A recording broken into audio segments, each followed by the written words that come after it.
पुछूं आखिर पुछूं कंहिंखां असांजो ॾोह कहिड़ो आहे। पुछूं आखिर पुछूं कंहिंखां असांजो ॾोह कहिड़ो आहे, असांजो ॾोह कहिड़ो आहे।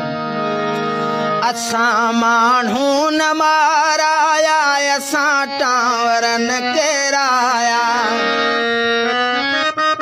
नाज़रीन, अवामी न्यूज़ में ख़बरनि जो सिलसिलो जारी है। इन वक्त असीं तव्हांखे खिपरो में ख़बर ॾींदा हलूं त शहीद अली हैदर रुंजो जो क़त्ल केस दाख़िल करण जे लाइ सरवरी जमात खिपरो जे सॾ ते अॼु लुणखाण मां पैदल लांग मार्च कढियो वियो। सरवरी जमात पारां GM हिंगोर जो ख़ादिम सरवरी साबिर भंबरो जी अॻुवाणी में लुणखाण खां निकितल लांग मार्च काफ़िलो सांगड़ रोड खिपरो खां थींदे मेन चौक खिपरो पहुतो। लांग मार्च में STP खिपरो जो काज़ी खुदा बख्श, दरस अवेस रुंजो, हुसैन तुर्क, GA सिंध क़ौमी माज़ जो महिराण सिंधी, सरदार अकबर मरी, अवामी तहरीक खिपरो जो अॻुवाण ज़ुल्फ़कार मरी, कामरेड हयात समेत समेत माण्हू शिरकत कई। लांग मार्च जे काफ़िले ते मुख़्तलिफ़ हंधनि ते शानदार आजियां पिणु कई वई। लांग मार्च खे ख़िताब कंदे अॻुवाण चयो है त पेरूमल पुलिस पारां झड़तू मुक़ाबले में मारियल शहीद अली हैदर रुंजो जो क़त्ल केस अदालती हुकुम बावजूद दाख़िल न पियो थिए। हाणे ही ठा न करण ते धमकियुनि ते लही आया आहिनि। अली हैदर रुंजो ऐं सूमार महर जो क़त्ल अदालतनि खां मथां क़त्ल आहे। हिननि क़त्लनि में मुलवस पुलिस जवाबदारनि अमलदारनि ख़िलाफ़ केस दाख़िल थियण ताईं एहतजाज जारी रहंदो।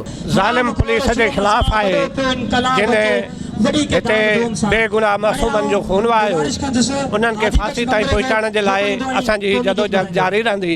असां कंहिं बि सूरत में हिकु विख बि पोइ ते न हटंदासीं। ही लॉन्ग मार्च आहे।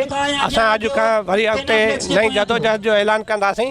असां हिन ज़ालिमनि खे, हिननि मकारनि खे सुख सां वेहण कोन ॾींदासीं। अॼु असां जेके असांजा दोस्त सरवरी तंज़ीम ॿियूं जेके कॉम्पर्स पार्टियूं उन्हनि जे सहकार सां असां लुणखाण खां खिपरो ताईं अहिड़ी शदीद गर्मीअ में मुसलसिल हलंदा आयासीं। पैदल लांग मार्च कढियो आहे सिर्फ़ु इन इंसाफ़ जी उम्मीद लाइ त असांखे जेको असांजो नौजवान खिपरो जो मारिजी वियो आहे पुलिस जे हथां, अली हैदर रुंजो, उनजे खून सां इंसाफ़ जे लाइ 2 महीने खां जिदोजहद हले पई।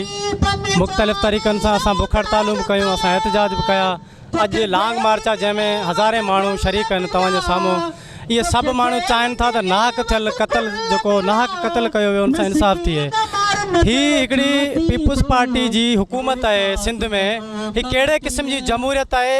तव्हां पुलिस खे खुली छूट ॾेई छॾी आहे जेके मासूम क़त्ल करे थी, घरनि में घिड़ी गोरा औरतुनि खे गीले थी।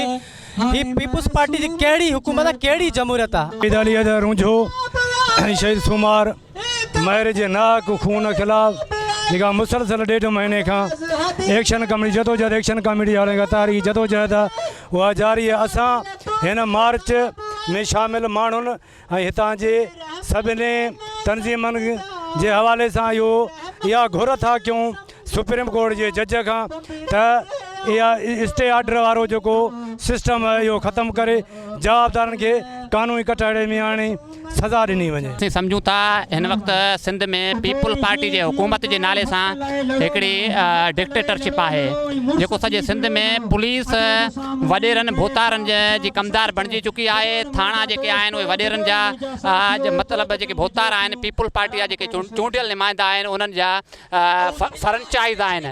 उतां वेही करे हिकिड़ी कमाई हले थी मनशियात जे हवाले सां, फुरनि जे हवाले सां ग़रीब माण्हुनि खे अगवा कराए वरी उन्हनि जे नालनि तां भुंग वठी ऐं वरी उन्हनि खे बेदर्दी सां ग़रीब माण्हुनि खे क़त्ल करे हिकिड़ी नाइंसाफ़ी जेका आहे उनजी हद थी वई आहे। असांजो दोस्त जेको पुलिस शहीद कयो अली हैदर रुंजो, असां गुज़िरियल 1.5 महीने खां वठी जदोजहद जे मैदान में आहियूं। वधीक ख़बरनि ऐं तफ़सील जे लाइ विज़िट कयो असांजी वेबसाइट awamiNewsHD.com ऐं ॾिसंदा रहो अवामी न्यूज़ HD।